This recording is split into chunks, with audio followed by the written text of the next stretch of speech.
মাকে হারানোর পর বোঝা যায় মায়ের কথা। যে সকালে তুমি ঘুম থেকে উঠতে মায়ের ডাক শোনার জন্য, আর সেই ডাক চিরদিনের জন্য থেমে গেছে। যে হাতে তোমার জন্য খাবার বানাতেন, ভালোবাসা দিয়ে মাথায় হাত বুলিয়ে দিতেন, আজ সেই হাত মাটি নিচে। যখন মা বেঁচে ছিলেন তুমি হয়তো বলেছ, মা আমি ব্যস্ত আছি, মা পরে কথা বলবো। কিন্তু আজ তুমি সময় পেলেও আর সেই কথা শোনানোর মানুষটি নেই।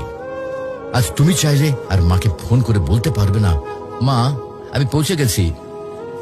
আজ তুমি ঘরে ফিরলেও আর কেউ দরজায় দাঁড়িয়ে হাসি মুখে বলবে না, টেবিলে খাবার রাখা আছে, খেয়ে নিস বাবা।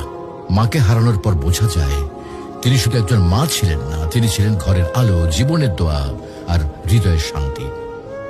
এখন বুঝতে পারো মা যে বারবার নামাজের কথা বলতেন, ভালো মানুষের সাথে চলতে বলতেন, এগুলো তোমার জন্য কত বড় উপহার ছিল। প্রিয় ভাই বোন, মাকে হারিয়ে আফসোস করার আগে কদর করো। মায়ের হাতে চুমো দাও, তার জন্য দোয়া করো, তাকে জড়িয়ে ধরো যতদিন তিনি আছেন।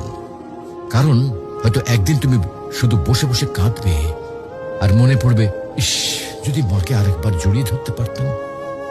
মাকে হারানো মানে পৃথিবীর সব থেকে বড় আশ্রয় হারিয়ে ফেলা। তুমি যখনই সময় পাও তোমার মায়ের সাথে সময় দাও, মায়ের জন্য দোয়া করো। মা যদি আজকে ইহলোক ত্যাগ করেন তাহলে তিনি আর ফিরে আসবেন না। মাকে ভালোবাসো, তার মনে কখনো কষ্ট দিও না।